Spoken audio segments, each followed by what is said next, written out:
महंगाई का आलम ये है कि आज आपकी रसोई बहुत महंगी हो गई है। बाजार में आप कोई भी चीज़ लेने जाते हो तो पिछले से बढ़े हुए दाम पर ही चीज़ मिलती है। ये गलत है।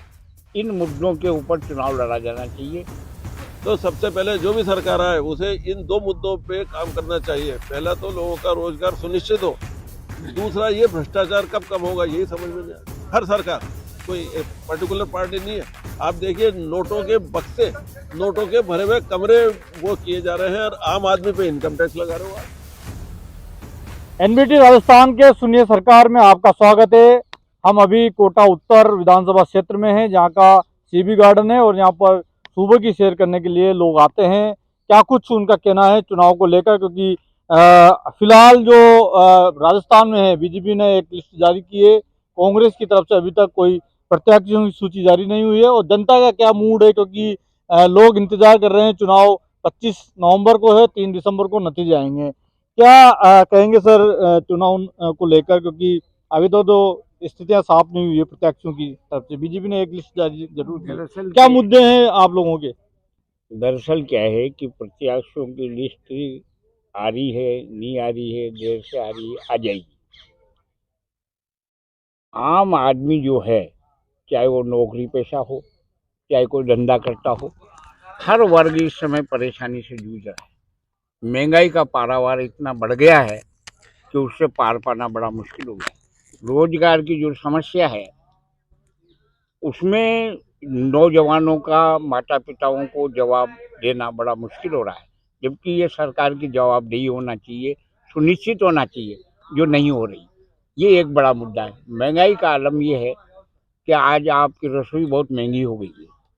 बाजार में आप कोई भी चीज़ लेने जाते हो तो पिछले से बढ़े हुए दाम पर ही चीज़ मिलती है। ये गलत है। इन मुद्दों के ऊपर चुनाव लड़ा जाना चाहिए। कोई भी पार्टी किसी को भी वोट दे, किसी को भी खड़ा करे, इससे कोई आम आदमी को मतलब ज़्यादा नहीं है। राजनीति दल अपना मैनिफेस्टो तो लाते हैं, पूरा होता है वो? मैनिफेस्टो लाते हैं, वो कागजों में रह जाता है, वो लागू नहीं होता। मैनिफेस्टो अगर राजनीतिक दल लागू करने का मानस अगर बनाए होते तो आज देश की ये स्थिति पर नहीं पहुंचता। 70 साल कुछ और ही स्थितियां होती, इससे बेहतर होती। और कई जो प्रगतिशील मुल्क हैं उनकी कतार में हम भी होते। तो नारे नारे भी तो दिए जाते हैं हर बार, नारों का क्या होता है? नारों का तो हवा में उड़ जाते हैं। नारे तो ऐसे लगते हैं जिनसे आम आदमी का कोई मतलब ही नहीं होता। नारे और मैनिफेस्टो, इनसे जनता का कोई भला नहीं होता। नारे और मैनिफेस्टो से जनता का भला नहीं होता, काम करने से जनता का भला हुआ है। जी सर, क्या कहेंगे? बड़ा तजुर्बा है पूरी लाइफ का आपका, कई चुनाव देखे हैं आपने, क्या कहना वाले हैं आप? इंसान के सामने सबसे बड़ी समस्या रोजगार की है। जी। और आज की जो सरकार है या केंद्र में है या राज्य में है, वो रोजगार के लिए कुछ भी नहीं करती है। रोजगार इतना तेजी से कम हो रहा है और हमारे हाथों में तरह तरह के झुनझुने दिए जाते हैं। आईपीएल हो रहा है, फिर दिवाली आ रही है, फिर चुनाव आ रहे हैं। तो आदमी रोजगार पाना चाह रहा है पर हम उसे रोजगार नहीं दे रहे हैं, किसी ना किसी तरह से उसे दिग्भ्रमित करते हैं। दूसरा मुद्दा है भ्रष्टाचार का। जो सरकार के कर्मचारी, सरकार के अधिकारी, सरकार के मिनिस्टर इतने खुले रूप में भ्रष्टाचार फैला रहे हैं, पेपर लीक हो रहे हैं, लोगों को किडनैप किया जा रहा है। तो ये क्या है, कैसे समाज चलेगा?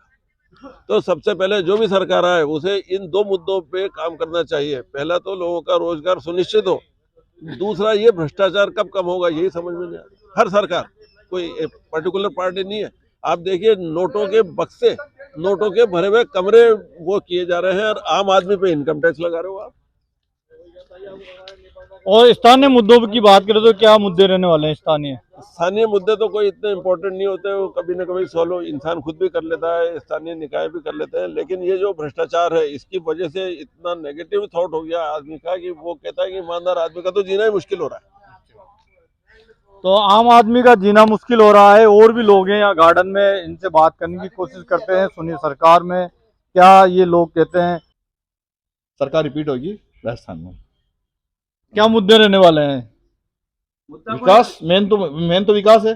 जो जो इसके पहले कभी बीजेपी जितनी बार भी बीजेपी सरकार आई है, कभी कोई विकास नहीं देखा हमने। कांग्रेस जब जब पिछले 5 ईयर जो इनका टेन्योर रहा, इस बार जो 5 ईयर टेन्योर रहा है, जो हमने विकास देखे वो पहले कभी बीजेपी सरकार में नहीं देखे। बेहतर है, उससे बेहतर है।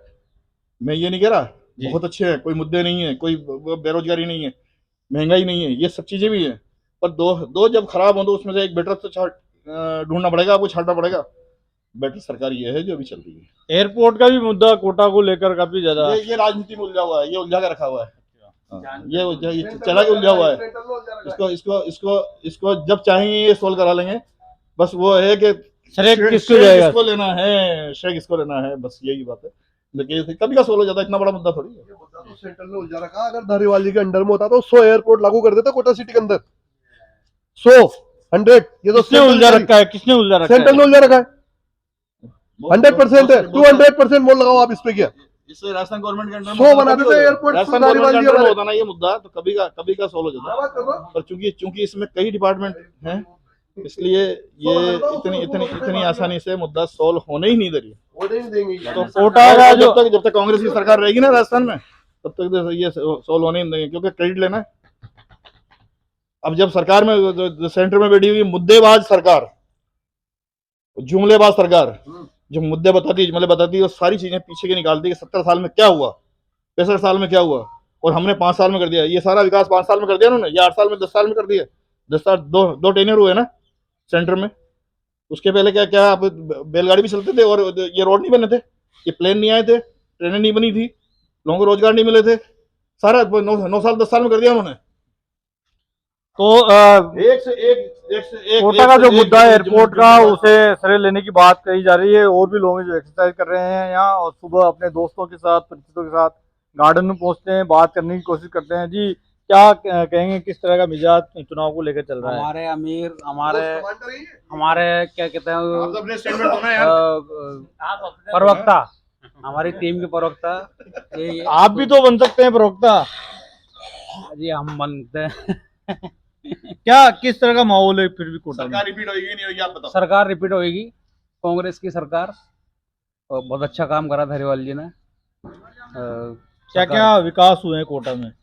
चारों तरफ विकास ही विकास, चारों तरफ विकास ही विकास हो रहा है। हमारा भी हो रहा है उसमें। तो विकास को वोट मिलेंगे इस बार? विकास को वोट मिला। और भी लोग हैं जिनसे बात करते हैं। जी, धारीवाल जी ने इतना विकास किया है कोटा का कि आने वाले 50 साल तक कोई भी ऐसा काम करके नहीं दिखा सकता जैसा धारीवाल जी ने 5 साल में 50 साल नहीं, 100 साल में, अगले 100 साल भी अगले 100 साल टूरिज्म का बूम आएगा? बिल्कुल आएगा। हम टूरिज्म, ये विकास पुरुष होने चाहिए। Kota once more Kota tourism का एक हब बन जाएगा। जैसे एजुकेशन हब है, वैसे ही ये टूरिज्म का भी हब बनेगा। आप कुछ कह रहे थे? वंस मोर दोबारा रिपीट होगी सरकार 200%। तो 200% राजस्थान में, कोटा में, राजस्थान में जो है गहलोत सरकार रिपीट होगी, इस तरह के दावे यहाँ पर किए जा रहे हैं। और दावों की बात इसलिए की जा रही है कि राजस्थान के कोटा में कई बड़े विकास के काम हुए हैं, टूरिस्ट को लेकर बड़ा विकास का काम यहाँ पर किया गया है, रिवर फ्रंट यहाँ पर बनाया गया है। तो तमाम जो मुद्दे हैं वो लोगों ने जाहिर किए हैं, लेकिन सबसे बड़ा मुद्दा महंगाई को लेकर भी चर्चा लोगों ने की है। और कोटा का जो एयरपोर्ट है, जो अटका पड़ा है, ग्रीनफील्ड एयरपोर्ट, उसके लिए कहा जा रहा है कि राजनीतिक श्रेय किसको मिले इसका पूरा, उसी के भंवर में ये कोटा का नया एयरपोर्ट फंसा हुआ है। कोटा से एनबीटी के लिए अर्जुन अरविंद।